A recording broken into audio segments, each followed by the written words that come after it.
Welcome to our Agtech Meetup tonight. My name is Grant Gilmore. I've met quite a few of you. I'm a director at Beanstalk Agtech.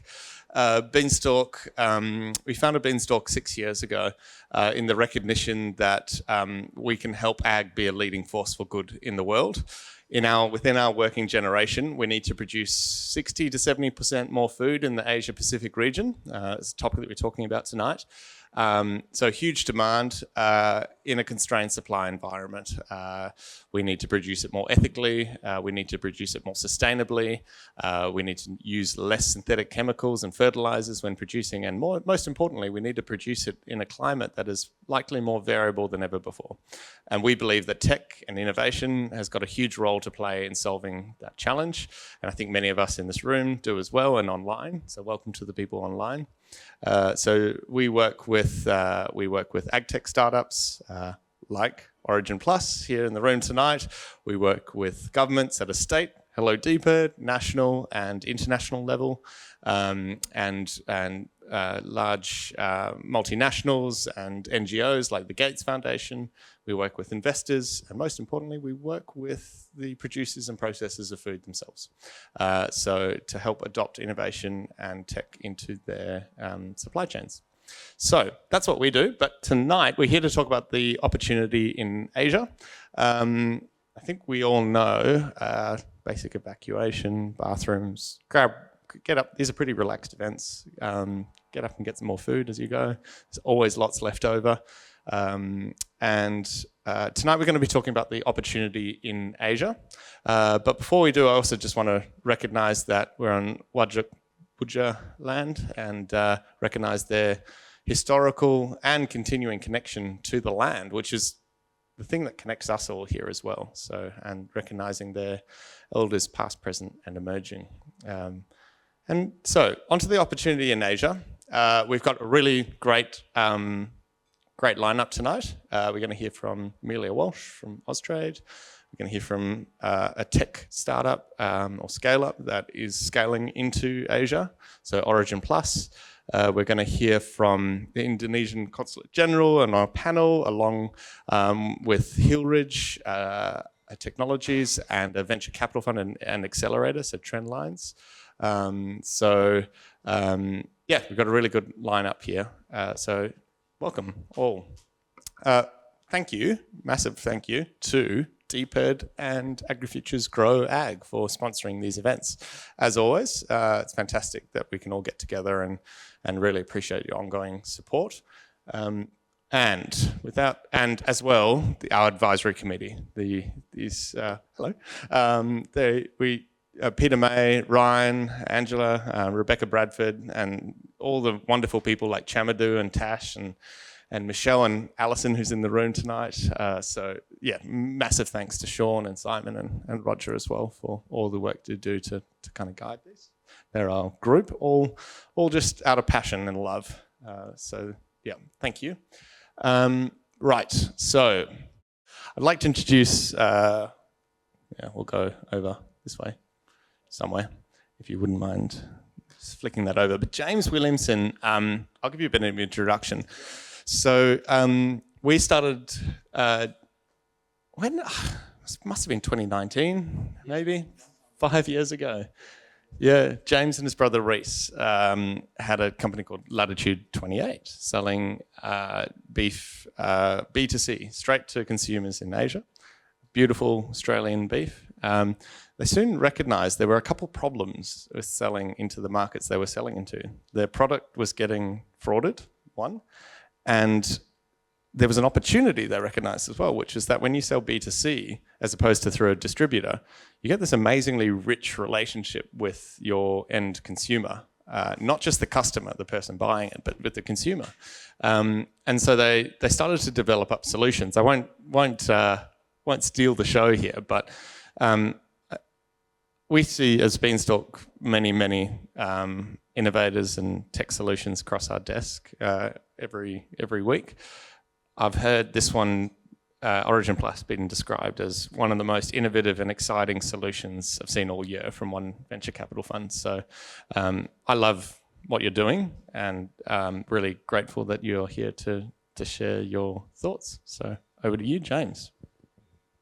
Thank you, Grant. Appreciate the leg up there because we have done a lot of work together, and he's probably a little bit biased in his comments, but we do believe also we've got a good product.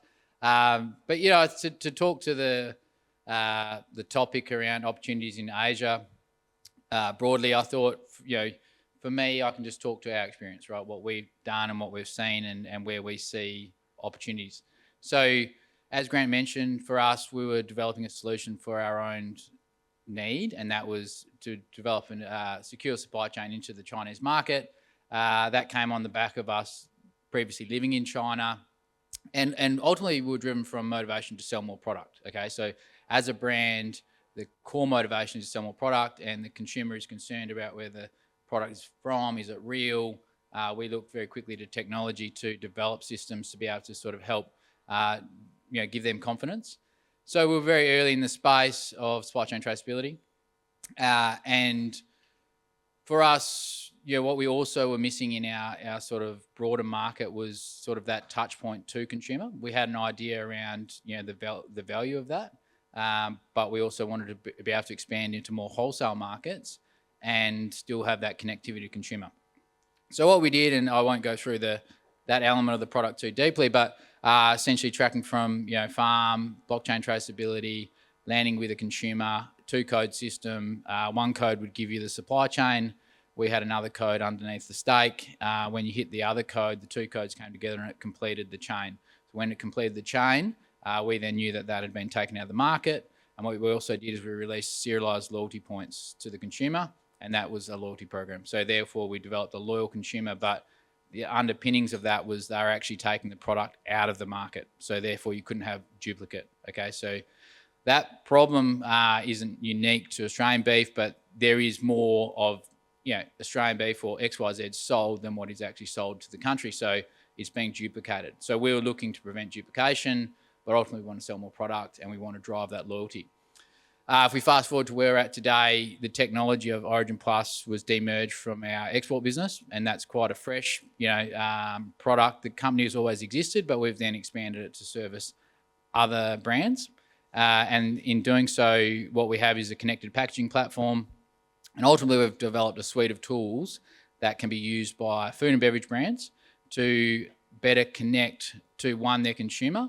And or any of the sort of concerns that a consumer have, we have the tools to help verify the product. So, we're seeing a lot of traction in America, Europe, and that comes from a concern around, is this really organic or is it antibiotic free? So there's a lot of other things out of is it really from Australia or the origin? If you sort of wind that bit further out, there's a lot of concern. So ultimately our platform is around a suite of tools for brands. The connecting element is always a QR code. Now, QR codes are QR codes, in my opinion. There's nothing exciting about that. What is exciting is what it can do and what can plug into it. And if you make it simple for brands to be able to use those tools, it's another one for them to be able to compete at a shelf level. I think, I work with a lot of food and beverage brands and producers. Everyone's extremely passionate about their product and why theirs is better, but it doesn't always cut through to the consumer. Because you can only do so much from your packaging. There is a restriction to what you can achieve there. So this is just another tool to sort of help them build brand, help them build out their provenance story and help engage. And so the competitions and marketing technologies bundled into that.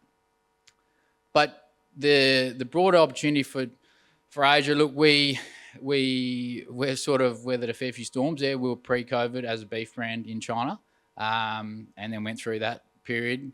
Was quite tough, and I think there's light at the end of that tunnel now for people getting back into that market. But I think broadly speaking, we've done a lot of work recently, and with Amelia and some of the other teams with Australia through Southeast Asia. And where I see the opportunity there is, look, if you look at the early days of China and some of the big brands from Australia that really established themselves in those markets, like Swiss multivitamins, I think is a good example. Gone are the days where you can just trade off being an Australian brand and sort of land in the market. And not to say Swiss did that, they're very good brand marketers. But I do see it gives you an opportunity to level up just a little bit more than, unfortunately, for the other brands from other less desirable sort of from a market position countries find it very hard. So it'll give you a little edge, but it won't give you put it on the shelf and it runs away. It's very competitive. So like I think the opportunity for Southeast Asia is one, there is an advantage that being an Australian brand or Australian produce line, but it's emerging. So it's really about sort of taking out a bit of a corner of that market, and that market's going to grow behind you. Whereas some of the stories that we sort of look at as holding up on a pedestal that occurred in China, they got in early, the market grew, as in the consumer base that could afford that product grew, and they rode that growth. China is extremely competitive now. You can't just waltz in there and think you're going to throw something into a market and it's going to work. It's extremely as competitive as here. Whereas I see some of the other markets being Vietnam, Indonesia, and also sort of all through that Southeast Asian belt as, the numbers and volumes are small at the moment to a degree. It's not people looking at the China volumes would be like, but it's an opportunity now for, I think, some really, smaller brands to sort of get in and corner some of those markets and then grow with it is where we see the opportunity. And we sort of, as a platform, cross all types of products. So, the essence being it is some sort of food product, typically, or a beverage product. And, there's some extremely innovative spaces that we see some of these brands getting into. And we see a huge opportunity within Southeast Asia. I think it's really exciting for us, and we do have a general lens on across brands across the world. American brands have no export plan, right? They because they've got a big enough market. I think every brand that we talk to in Australia has a plan for Asia. And I think that drives a lot of innovation through food and beverage brands looking to those markets. And it is quite unique to our sort of positioning as being from Australia, looking to some of the bigger markets in the north. So, more, I think I'm sitting up here on a panel soon, so really keen to open up to any questions around why we did things or what we would do differently, because there's plenty of things we'd do differently. But if you're looking to the China market now, I think it's exciting, right? It's very exciting. I think huge opportunities to come, but there's also an element of being a little bit different. Like, we were definitely victims of one market, and that comes to hurt you when things don't go in that market. So that would be one thing I would do differently. Grant said to nominate a few things I'd do differently. I think single market focus was just, but if you look to 2017, 18, everyone was on to the China story, and it was a big story, and it will continue to be one. But as a general trade, we needed to diversify singly as our company. But I think the Australian sort of broader group of people exporting are doing that now as well. So I think we're in a better position as a country to sort of service more broadly speaking to the other markets. But word of caution if you're going after a single market would be something to avoid. Did anyone have any questions? Yep. Hi, Sophie Meyer from Multi AV. My question is around Southeast Asia is very diverse. Mm-hmm. So all these countries are different, have different markets. So how do you, from that perspective, select? You can't do all of them. How do you select, and which ones are more inclined to take Australian kind of tech or businesses on? Yeah, so to your first point, how do you select? Look, I think it comes down to, to talk back to what I'd do differently. So the China opened up a lot of opportunities for brands to try and, attempt the direct, right? And there's the capacity to do that in China. Whereas, say, Vietnam or Indonesia, I'd be looking more to a partner, right? So, and then on the back of that, your selection process would be where you found the best partner. So some of the sort of platforms across Southeast Asia are emerging, and a lot of people will look to the margins of, you can sell it for 3 times, that's 3 times more than here, but there is a lot of people that need to be fed along the way to that. So therefore, the standard model of distributor, albeit a smaller margin, a good distributor, would be how I would help choose those markets. In terms of which one, look, I see a lot of like not being biased, we have the Indonesian team here tonight, but I see Indonesia as being one that's really, well, one, it's a big population and it's close. So I see that as a really exciting market. I see Vietnam as an exciting market, and Thailand.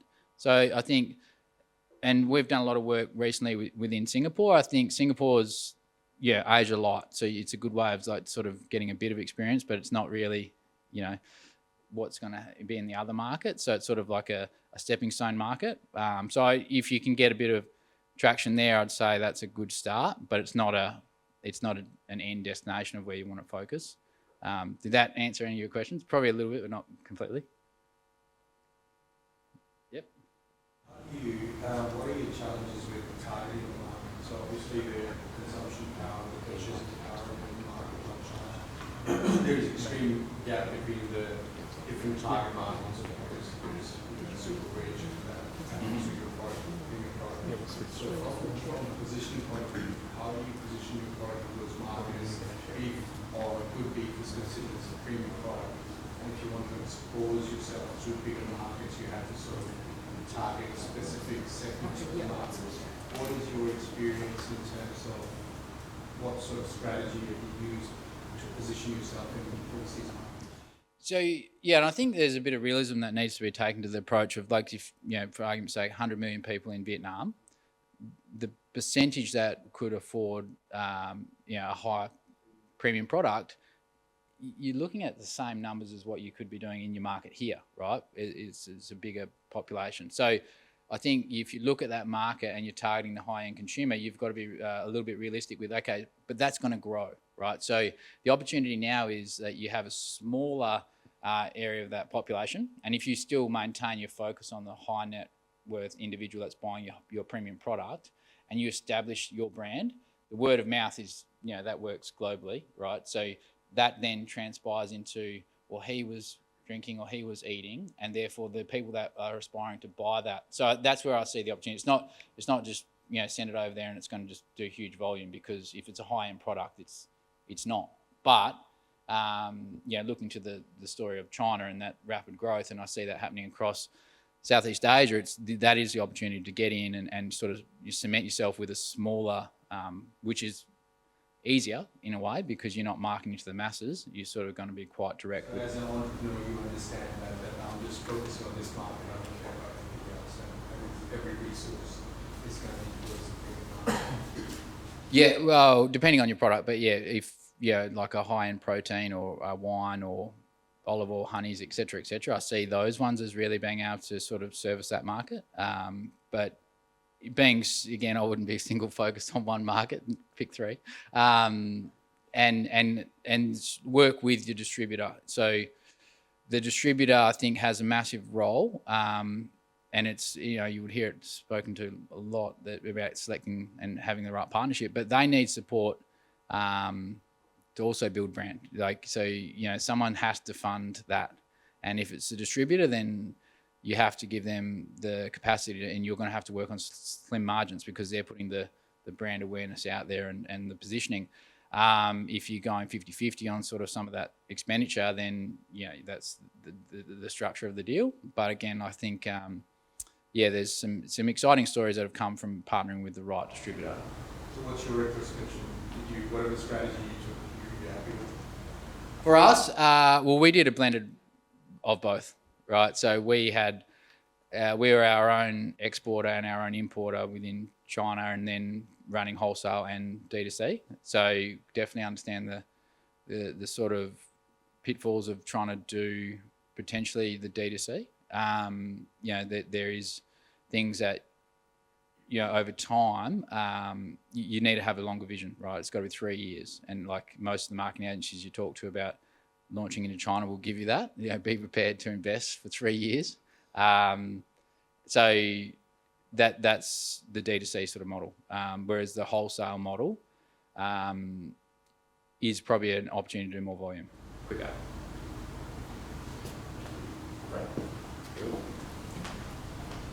James, thanks so much, mate. We're going to have you back on the panel, if that's all right, that we have this afternoon. So there'll be time for more questions as well and to hear more. It's a really exciting platform. And I think the shout out, are you looking for investment at the moment, or is it mainly brands? Okay, there you go. And anyone online, he made a joke. You never say no to either. So if you know investments, brands, Origin Plus, it's a solid one. You've got an amazing board. The ex-chairman of ex-CEO of Flybuys is chairman, and some really, really cool backers there as well. So James and Reese, thanks, mate. We're going to switch over to Amelia Walsh, who's dialing in and going to share with us her views. Amelia is Senior Trade and Investment Commissioner based in Bangkok. So hi everyone, good to see you and good to see you, Grant and James. Great to follow you. It's I don't think we've seen each other since Singapore days. So a great advocate for Southeast Asia. I'm Amelia Walsh, based in Bangkok, covering Thailand and Laos, and spent the last 4 years in Singapore. So know a little bit about the Southeast Asian region, and really happy to be with you here today. Would love to be with you in person, obviously, but based here up in Thailand. So want to cover off on 5 things today. Our presence in the region, the Australian government's presence in the region, why Southeast Asia for Agtech. I know you're sort of talking about Asia, but I'm here talking about Southeast Asia. Talk about some high-level tips for success and how to get supported and stay connected. So who we are, oh God. Okay, that move for you? Can see, yep. Yeah. Okay, so I think most of you know Austrade, we're the feds, we're the federal government. We work really closely with the state governments. We do trade and investment. What that means is helping Australian exporters come out into market and helping investors land in Australia. And how do we do that? We provide services. Advice, connections and supports. In some instances, we provide grant funding as well through export market development grants, and it works on a rounds basis. I think some of you would be well familiar with this. The next round is in November. It's sort of always a limited round, so good for us to just keep it on our radar. Southeast Asia for Austrade has the highest outcomes globally, and we're seeing really great opportunity. We're seeing really great momentum from the federal government as well. So I think you might be familiar with the Southeast Asia Economic Strategy to 2040. Really just relevant to this group is that agriculture and food and digital technology are 2 of the core focus areas for the government under the strategy. And what it is basically meaning is more funding for more people on the ground to help more businesses like yourselves. That might be through one-on-one matching, or it might be through business missions. It might be profile raising. Maybe we work with our Department of Ag colleagues to remove blockages, or work with the local government partners. But really, we've been so excited by the momentum of it. We've got a couple of business champions for the region, one of whom is a great ag promoter, Chick Olsen, from Agtech, who some of you might know as well. He's the business champion for Laos. But we've got business champions across the whole region as part of the strategy. So basically just a bit more momentum for Southeast Asia and more ways to get some support. So why Aussie Agtech for Southeast Asia? And I think, James, your point around, not putting all your eggs in one basket, or not doing, a single market focus is probably the way you actually put it. That's really what Southeast Asia is about. That can be challenging if it's, talking about different FX and different language, or it can be quite complementary if you work with one customer who has, farms or access across multiple markets in Southeast Asia. So why do we see that this is a really great opportunity? We've got such long-standing trade relationships with Southeast Asia. The brand is super strong here. We're really known for our food and beverage. We're really known for our agriculture. We're really trusted in the market. We've got Southeast Asian investors invested in agriculture and processing in Australia. We've got really strong free trade agreements across the region, which have put us ahead of our competitors like the US. And so what all of that means is really strong relationships with Southeast Asian customers. And so we get a trusted brand in agriculture, we get these existing relationships, and then we use that to leverage bringing your technology and services into customers in the region. The other thing is it's an agricultural based region, right? If you think about there's a statistic that our ambassador talks about for Thailand, 50% of the land, 30% of the labour force, and only 8% of GDP is part of the agricultural contribution. About a quarter of GDP in Cambodia and Myanmar come from agriculture, 15% in Vietnam, and Consul General will be able to correct me, but 15% in Indonesia. So really critical part of economies in the region. Although I should say hardly a square kilometre in Singapore, which creates its own challenges and opportunities as well. Really significant employer in the region as well, but sort of outlook and opportunities vary by country. You've got a young growing population in some markets, some who don't always want to be on the farm. Or think about Thailand, huge foreign worker population, but an aging population, and it's set to decline, quite rapidly in the next few decades. And so there's going to be a labour challenge. When we think about, decarbonisation, and obviously I'm talking in general insights and my perspective. There's different pockets across the region, but certainly in Thailand, it's really interesting to see that sustainability and decarbonisation efforts, they're not being driven by ambitious or domestic policies or climate targets. It's really more around these trade exposed industry of agriculture, thinking about CBAM, thinking about the implications of restrictions on exports if carbon's not properly accounted for or abated. That's really driving the thinking and the uptake of technology, certainly here. Food security, obviously in Singapore, that's the number one priority, and that's why you see such a push there around alternative proteins. Elsewhere, lots of opportunity in food waste and valorisation, whether it's rice husks or sugarcane, aquaculture offcuts, things like that. The challenge, which we can talk about, is really where to deploy your solution. At the farm, at the aggregation point, where are you gonna go in? As James's example really showed us, the opportunities are across the value chain. It's not just upstream in the farm. There's huge food processing, food manufacturing here in Thailand and in the region. The retail is really quite amazing. It's either super sophisticated, billions of dollars in malls and really fancy, or in some instances, skipping the malls and going straight to e-commerce from the wet market. So really interesting opportunities there around retailing. And also sort of that recycling, circular economy piece is interesting, and opportunities as well. The other thing in that sort of fits in this bucket is around packaging and plastics, and we're seeing a lot of work. CSIRO has plastics innovation hubs in Indonesia and Vietnam, and doing some really cool work there.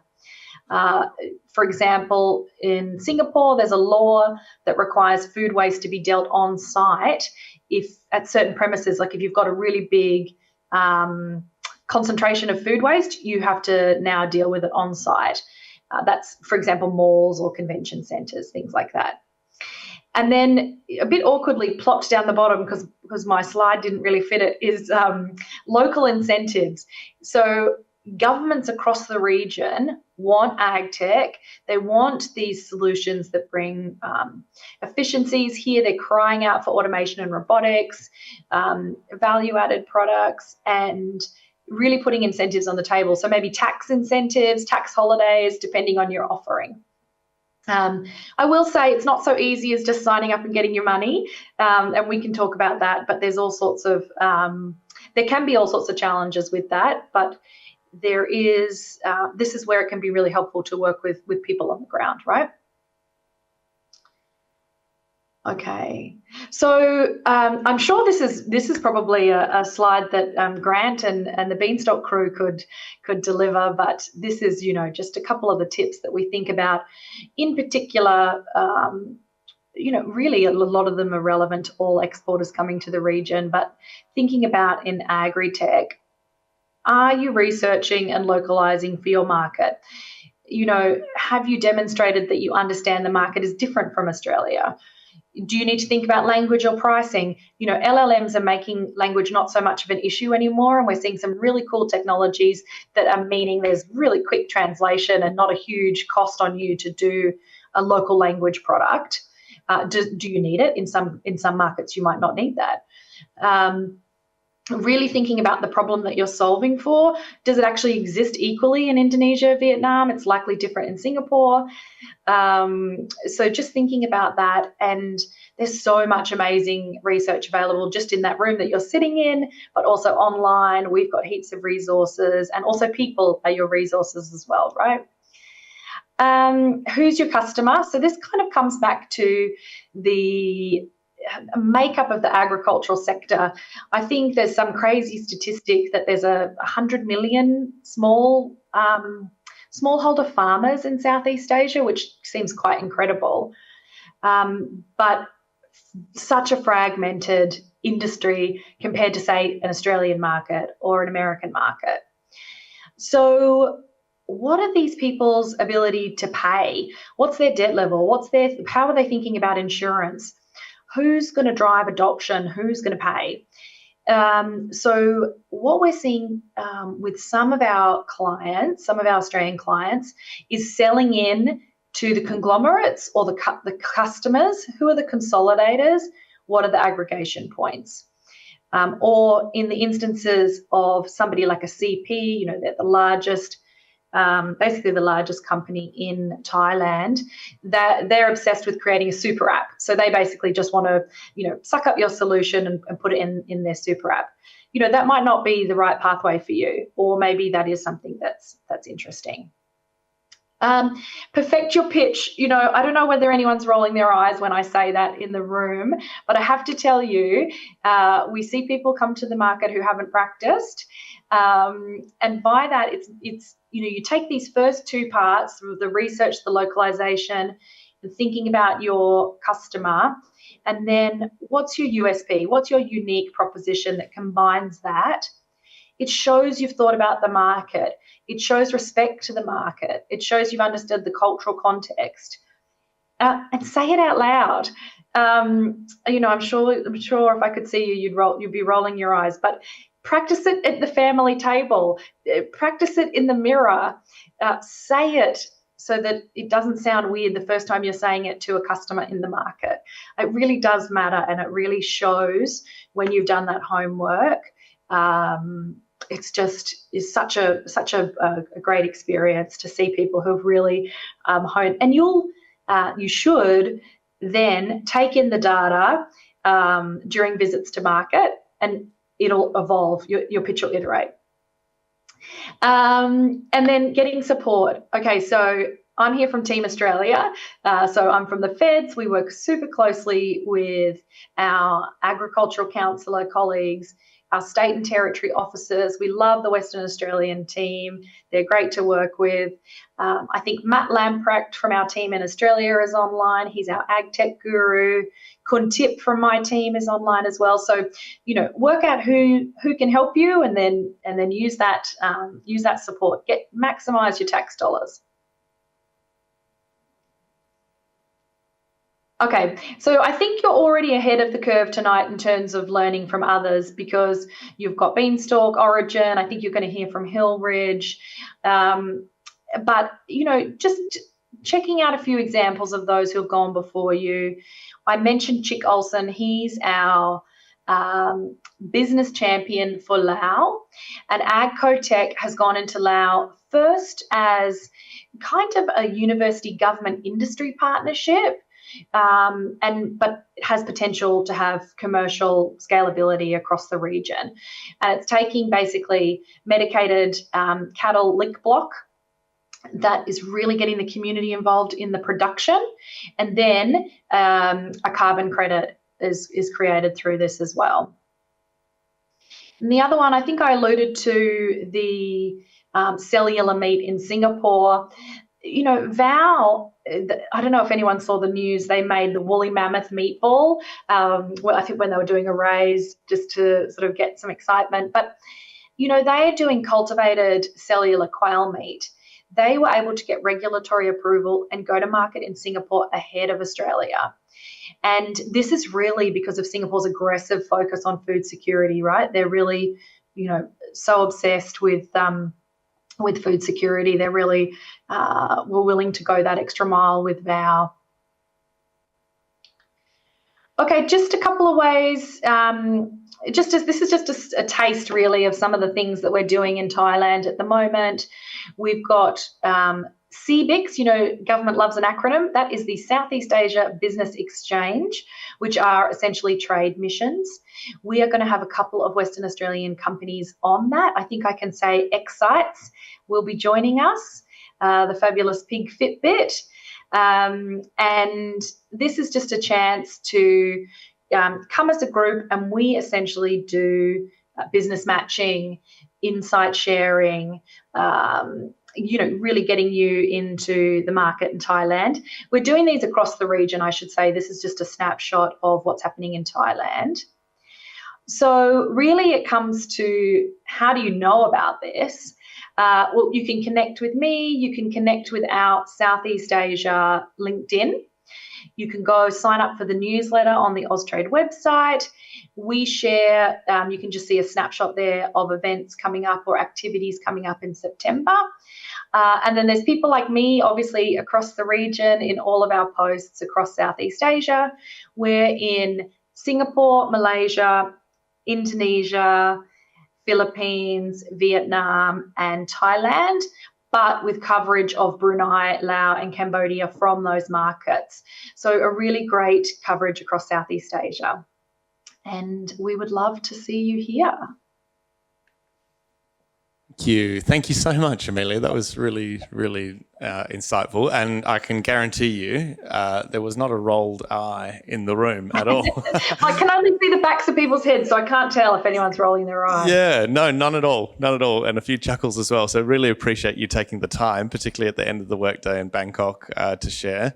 So thank you so much. Really appreciate you joining. And thank you to your team as well for joining and sharing those insights. We're going to switch now to a panel. I do realise we're running a bit over time, so we'll speed things up as we go. But online, we have Dale Schilling, who's the CEO and founder of Hillridge Technologies. I'll let Dale introduce that, but very, very cool parametric weather insurance startup coming out of Australia. It's very late for you, Dale, so thank you for joining. We also have Anton Wabobo, who's leads the Trendlines Accelerator, essentially, EFIC, out of Singapore.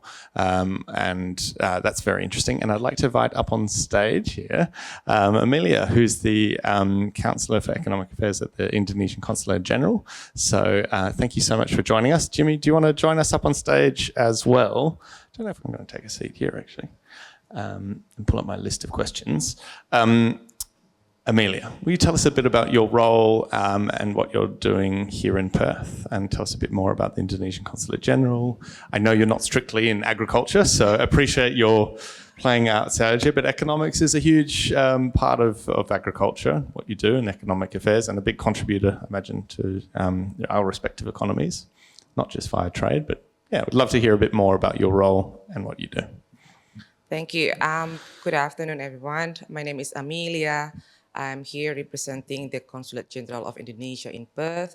My role while I'm serving my assignment here is taking in charge for the economic affairs, mainly in charge for the trade, but also the cooperation, as well as the relationship between Indonesia and Western Australia in particular. The Consulate General of Indonesia in Perth mostly only covering the Western Australia. For other states in Australia, we also have Indonesian missions, for example, in our Consulate General of Indonesia in Sydney, as well as in Melbourne, another consulate in Darwin, and also, of course, the Embassy of Indonesia in Canberra. What we're doing here as a Consulate General, we enhancing as well as maintaining the good relation and cooperation with Indonesia and Western Australia, focusing in economic, social, cultural, education. But in terms of economy, they are quite huge and quite broad. Yeah, everything is every sector. We are in charge for that. But of course, as we are coming from the Ministry of Foreign Affairs, we usually do not have very deep, I would say, technical knowledge about every issues. We only have, we only have a knowledge in a very general point of view. So we are very interested to work together. As a representative of the Indonesian government, we work closely with the Western Australia government, of course, but also the private sectors, as well as think tank or any people-to-people contact as well. So that's the role. Thank you. Thank you so much for sharing. And I'll pass over Dale and then Anton. Love to have an introduction to each of you. And good to see you again, Dale.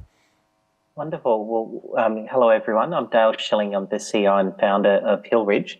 So I started Hillridge 6 years ago, really with the vision to help farmers better understand the climate risks that they're taking on, and then to do something about them. Because it occurred to me,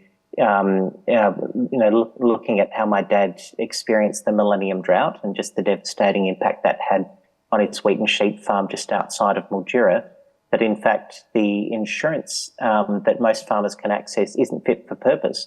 So in Australia, most farmers can access crop insurance, but that only covers you for bushfire and for hail. It doesn't cover you for many of the things that regular people might assume that it covers. So things like drought or frost or heat stress or too much rain at the wrong times, cyclones for banana growers up north and so on. And so we've been operating in Australia now for just under 4 years now. And 2 years ago, we raised our seed round, and with that, we decided we wanted to enter the Southeast Asian market, and primarily because we could see that even though the crops that are grown in Southeast Asia are very different, to the crops that we grow in Australia, many of the climate concerns that farmers have are very familiar, and so with Beanstalk's support, we participated in a landing. I guess it was kind of a landing pad program, introducing us to Vietnam. That was around 2 years ago.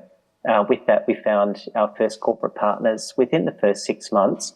Unfortunately, that deal fell through, but then we found our second set of corporate partners, and luckily, we were able to launch our first drought insurance products in June last year. And then we launched a typhoon insurance product in March this year, just in time. Luckily, none of our clients were in the path of Typhoon Yagi, which just went through last week.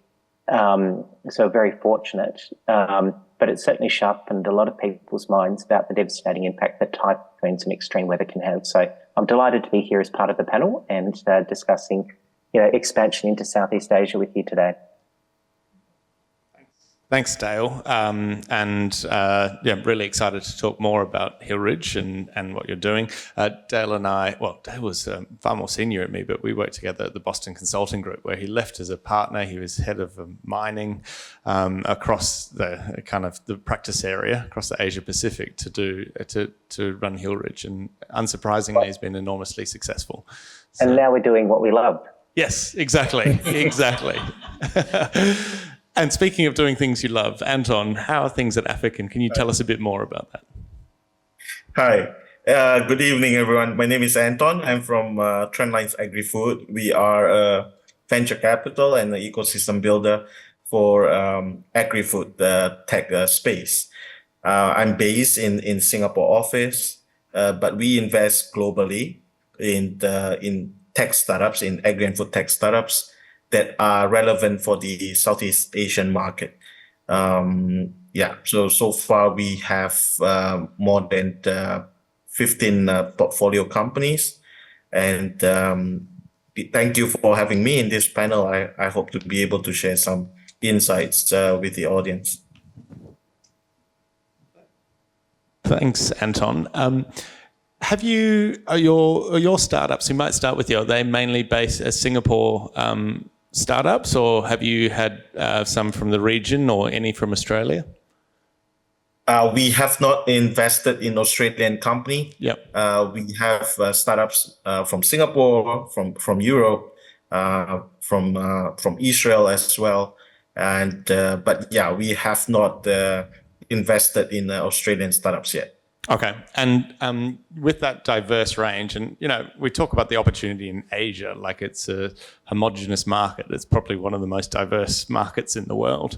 Are there sectors in the Asian region or the Indo-Pacific region that you are seeing as you're particularly excited about, that you're seeing a volume of startups or growth in? I'd love your thoughts on that. Yeah, maybe I will share from the perspective of Southeast Asia, because this is a market that I'm familiar with. And like what you say, Grant, I think one of the early mistakes that companies do is to treat Southeast Asia as a single big market. Even though if we look at the demographic of the agriculture industry, yes, it is made up of 70 to 80% smallholder farmers, and then you have the 20%, the big conglomerates and integrated players. Very few that is in between. You don't really have a mid-size, not many mid-sized companies that are in agriculture. However, I think in terms of the types of crops that you're dealing with, in terms of the farming techniques, I think that is pretty similar across the 10 countries in Southeast Asia. But each country has its own, I would call them like the cultural aspect, and of course the language aspect that is different when you are considering to expand into the market here. In terms of technology, I think what is exciting now is that I'm seeing across the region the commitment from the government to be improving or digitalizing the farming or the agricultural sector. And I think if you look at Southeast Asia, it is one of the region that has very low technology adoption as of now. So any technology that is useful and quick to implement will be relevant to improve the yield or improve the final price or the harvest that the farmers can get. So I think there's a lot of potential in the market, but I would say the one thing that you need to get it right is what is your go-to-market strategy? More so, in my opinion, more important than the how good your technology really is. That's a really interesting insight. Your go-to-market strategy more important than actually how good your technology is in Southeast Asia, or which is not. You wouldn't say that. You would never say that here, right? In Australia, it's the other way around. So it's a really, really interesting insight there, Anton. Now we talked about the diverse nature of countries, and I'm interested in consumer preferences. And Amelia, I'm interested on this. I know you're not working straight in agriculture, but are you one of the areas that I would imagine? I'd be interested, Jimmy and Dale, to hear your perspectives around regulations, but navigating the complexity of landscapes. We're working with an interesting startup in India, for example, and every single state is completely its own unique beast to deal with. So can you talk us through some of your insights or your perspectives around navigating the regulatory environment and also consumer preferences in Indonesia? Well, agriculture is actually quite important sector for our economic in Indonesia, and for Agtech companies to succeed in Indonesia, first of all, do your research first about the market itself, because Indonesia is quite big enough, quite huge. They have a huge potential, and each region offer different opportunities for Agtech companies. For example, in Sumatra and Sulawesi, where the major the significant is about the aquaculture. So there's opportunity for the Agtech companies interested in this aquaculture. While in Java we have another region as well. Or also in Bali we have organic produce. So in each sector, in each region, they have a different kind of opportunities that perhaps might be interesting for any Agtech companies. And so that's why the first thing is to do the research about the market, and also to get familiar with the regulation. And here is the tricky part, because with the regulation, one ministry may have different regulation, either overlapping or can be, can be quite challenging for the Agtech companies. But yeah, for sure, it is very important and very crucial for the Agtech companies to what do you call it? To be aware of the regulation. Also to building trust with the farmers, because the traditional farmers, they already used to the way they do the agriculture process. So if you offering the new technology, they may not be quite excited about it, or maybe they quite hesitant. They may think about whether it is really beneficial, not to mention about the cost of the technology itself. So it's very quite important for you also to build the trust. One of the example is perhaps you can also collaborating or cooperating with the local companies. This is what Crowd do to get, to build the trust for the local. Another thing is attending events for like Next Hub Global Summit or Indo Agrotech is also is another great way to stay updated and connect with the local players. Using the right model, a business model is also the key. Again, Indonesia culture is quite different from other region in the Southeast Asia. Not to mention within the Indonesia itself, one region has a different culture from the other. So partnering with the local experts can really help. They know the market, they know the consumer behavior, and also can guide you through with the government processes. And also not to forget to translate your product into Bahasa Indonesia. Yes. That's really quite important. And please make sure that it is quite easy for farmers to use, because not many of them are quite tech savvy. So please bear that in mind. And lastly, but not the least, is there is an issue of the internet infrastructure, especially in the rural area, which still need improvements. This means that companies may need to adjust their business models, especially if their technology quite rely heavily on the good connectivity. So in short, I could say that for the Agtech company to grow in Indonesia, they have to balance between the regulation, customer trust, and also the local challenges. I think so many of those apply to us. I mean, internet and connectivity is here. Our different regions is so true. Yeah, and I think Amelia raised an interesting point that was perhaps helps anyone looking to enter the market navigate pretty serious friction point of language and local regulations, which is using large language models as a starting point. So ChatGPTs, we ask questions in English. Well, I do, but why not help me figure out in a different language? It's no different, right, for a large language model. So although we all know that the results can be taken with a pinch of salt, so by no means should you negate your legal advice or local in-country legal advice. Use this. But Dale, I'll ask you a question, Jimmy, not because you're last, but we have heard.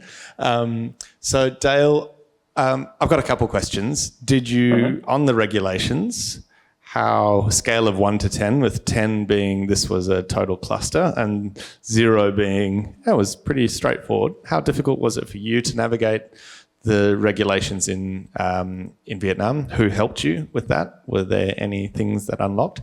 And then I'd like to talk to you about the economics of doing business in Vietnam. Okay, sure. So, in terms of regulations, insurance is a highly regulated product. Hillridge is not an insurance company, but instead we partner with local insurance companies and global reinsurers. So it's the global reinsurer that's taking on the risk. It's the local insurer that's issuing the paper or the insurance documentation and the like. And of course, we're designing, it all so that the farmer understands, how their risks are being offset. They can access their policy documentation. We're facilitating the payment instructions, not the actual payments themselves.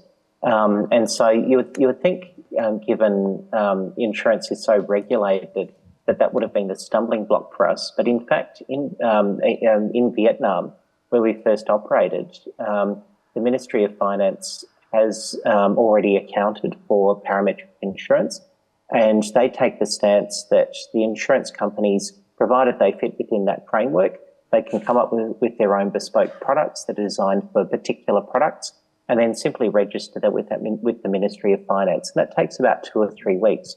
Now you compare that to places, say like Thailand, where it's a 4 to 6 month process. And in fact, we're on the cusp of launching in Indonesia. And when we were in our discussions with our global reinsurer, which is Mitsui Sumitomo Insurance, they were telling us that it was going to be at least a 4 to 6 month exercise to get the insurance product approved. But it turns out that the insurance regulatory framework is changing. It's being revolutionised from our standpoint, and they're moving to more of a Vietnamese style model where new insurance products can be rolled out and then registered after the launch, with the Ministry of Finance. And so that's made things a lot easier for us as we're looking to enter into the market.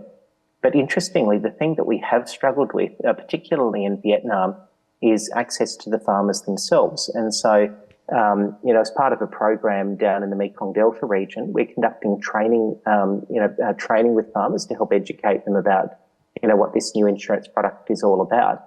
And I've got to say the process to register farmers for training and to register our trainers is incredibly painful, because we're having to do it at the national government level, we're having to do it at the provincial government level, and also for the individual training sessions get approval from at the district level. And it's we've just finished our very first training event that was originally scheduled 3 months ago. It's been deferred twice now because of last minute changes, either at the provincial or the district government level, and now has finally come through. And so that's just part of doing business in Vietnam, but I've got to say is something that caught us by surprise, that something as simple as training farmers could be so highly regulated, whereas launching a new insurance product can be done within a matter of a couple of weeks. Took the joke right out of my mouth there. Dale, I was thinking that exact same thing. That's some amazing insight. And I guess one question I have is, it wasn't on the question list, so this is coming pretty fresh at you, Dale. But Australian tech companies, if you take venture capital funding here, the venture capitals will push you to America or to Europe, right? That's the purchasing power parity is much bigger there. The dollars there are bigger. Why Vietnam for you? And how does that play out in your funding model with your investors? Can you talk us through that a bit? It's a good question. Well, we're quite fortunate that of the 4 VCs that have invested in us, 2 are social impact focused VCs. And so they want us to do as much good in the world as we can. And that's their primary, yes, they want us to make a profit and to grow and thrive without a doubt. But the best way for us to do that is in places that are not well served by insurance today. And yet when you look at Europe, you look at America, you look at places like Japan, the farmers are either heavily subsidised by the government in the first place, or there's a very mature insurance market. And so, yes, there are probably gaps in those markets. There's opportunity, in all 3 of those. But for me, the most impact that we can have is in places like Australia, where there's effectively no effective insurance market at all for those very common climate risks that farmers are facing. And so, for me, Southeast Asia is on our doorstep. They're facing enormous climate risks. Vietnam is one of the most climate-exposed, countries in the world.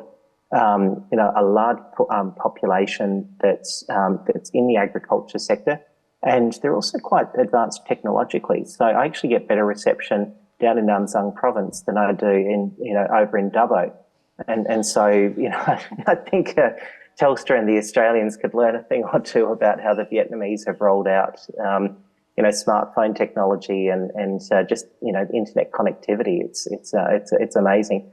So. That's essentially what my thought process was. We explained that, and that was always part of the pitch as part of our seed round, and so the investors understood that's what we were going after, and so they haven't really pressed us to go after the American markets just yet.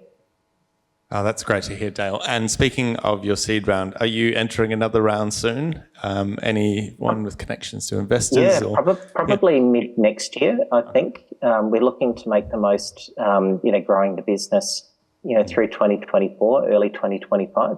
Okay. And then we'll look to raise probably around mid 2025.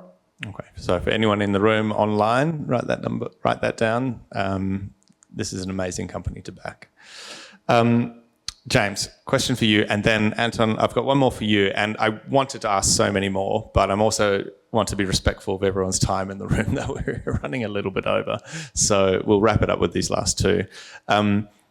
This also wasn't on the list. But I wasn't on the panel. You weren't on the panel. So it's all's fair, right? If you could go back a couple of years before entering Singapore, you've weathered some storms in your own words, COVID, right? The VC crash in VC funding post-COVID. What would you do differently? Would you still choose Singapore? Would you choose a different market? Talk us through some of the things you might change if you had a time machine. Yeah, well, if you had a time machine, I'd change a lot. I think Singapore was great for us. We wanted to run a pilot there. We have a pretty extensive platform connecting producers to consumers. And to achieve that, Singapore offered a great market for us to demonstrate what that looks like because of it being a smaller geographical sort of bound area, smaller population, close connectivity to Australia, et cetera, et cetera. So amazing. And I think, and I think you were the one that sort of put the slides together around being for Asia. I think a lot of the major tech companies use Singapore as a bit of a launchpad. That's right. So for us, it made absolute sense. What we're doing now, we're in America, we're in Europe, but Singapore is the market where we were able to sort of demonstrate the full capacity of our end-to-end platform, and what we're doing from a B2B or SaaS platform through the States and Europe doesn't overly have the consumer elements connected to it. It does have loyalty rewards and things connected to it, but not in the way that we ran it in Singapore. So would I do it again? Absolutely. I think it's probably the easiest market, right, to test a technology product in Asia. Do remember building that growth model, and I think it was Singapore, Vietnam, Indonesia, and then China after that in terms of order. Anton, can you share us through some examples of the good, the bad, and the ugly? What have you seen from a venture capital and incubator accelerator perspective. Could you share us through maybe a success story and a failure as well to learn from? And on that, well, maybe do it in the opposite order so we end on a happy note. But yeah, would love to hear from you. Have you seen any of your companies fail, or companies are in your sphere and trying to enter Indo-Pacific markets? And have you seen? Hopefully, you've seen a few succeed. Yeah. I think I'll share the success story, one success story, and then one failure story. And both are from the portfolios that I have. So starts with a good one. So we have one portfolio company that is in the seed genetics technology. And it's quite a sophisticated and complex technology. They are from Israel. And one of their first commercial varieties that they develop is sesame. And they have established market in the US. And then they are looking at the opportunity in Southeast Asia. So at that point of time, we advised them, okay, if you want to come into Southeast Asia, we will look at which country or market that is suitable. And we identified Myanmar as, we learned as well that, Myanmar is actually one of the top 3 producers of sesame in the world. And from there, we work with them to come into this market, but their price point was really high. It's just not suitable for the Southeast Asian market. So what we gave, the feedback that we gave to them was that, okay, unless you can tweak your process or the way you grow the varieties, then this is not it's not good fit for the ASEAN market. Having worked with a few founders, normally they will find it difficult to maybe tone down the technology, right? Or when you ask them to say, okay, I do not need your Ferrari, I need a Toyota. They find it difficult to do that, right? No, why should I, tone down or customize my technology? But in the end, they took in that feedback, and we connect them with one of the largest agri company in Myanmar that work as their distributor, and that became a successful commercial story. Yeah, and yeah, on the failure one, we're all waiting, bated breath. I tried to forget about it, but no. So we have one company that's in alternative protein, specifically in the working with mycelium, with mushroom, and then to turn that into ingredients for plant-based protein. I think one of the key mistakes that we see especially in Singapore when we talk about alternative protein, a lot of the founders here learn about alternative protein from the US market, right? So they saw what Beyond did, and they saw what Impossible, and they tried to copy that into or to bring that technology into Southeast Asia. But I think the lack of understanding of the consumer behaviors, especially when it comes to food, I think it is a very cultural thing. It's a very it is even like an emotional thing to the consumers, right? And when this part is not understood, and you just rush to build a product without understanding that market, then of course you will come out with a product that nobody wants to buy, and then combine that with investors that are getting pessimistic about this market and stop funding you. Then you run out of cash and you can't even pivot. So we had to close down one of our portfolios for that reason. So I think that's a lesson to learn about, learning about the other market and assuming that if I can do it the same way as them, the market here will adopt and will buy it as well. So that's the bad one that we have. Well, it's a really interesting insight, and in your defense, Anton, I don't think you're the first, nor will you be the last person to be burned in the alternative protein space. So it's an emerging area, but a very important lesson there on not just assuming consumer preferences translate across markets, across international markets or within markets even. So there's so much more I could ask and would like to ask, but we are well over time. So I just want to thank you so much, Dale, Anton, for joining online. I know it's late, particularly for you, Dale. James and Amelia, thank you so much for coming and being part of our panel. Let's put our hands together and say thanks. Thank you, everyone. Thank you. All right, I might need to switch this over. But essentially, that is wrapping up tonight, I promise. So we have another meetup. Great, I can actually get it over. That's great. At the next, if you could skip. Yeah, sharing the screen. We'll go over to the next one.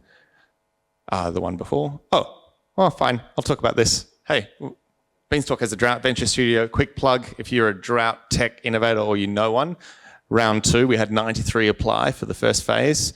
Second phase is open, so a technology that is applicable in drought. Come join our venture studio. You get a ton of stuff. It's amazing. The next Agtech meetup will be West Tech Fest, Thursday, 5th of December. This is going to be super cool. We're going to do a reverse CEO pitch. So I'm going to hustle a bunch of CEOs in WA to come tell us about their problems. So it's an amazing opportunity for Agtech Agtech companies and our local innovators to come rub shoulders and find problems to their solutions, let's say. So come join us at West Tech Fest. That'll be a great one. Thank you so much for coming along and really appreciate your time tonight. As always, there's plenty of drinks and food, so appreciate it. See ya.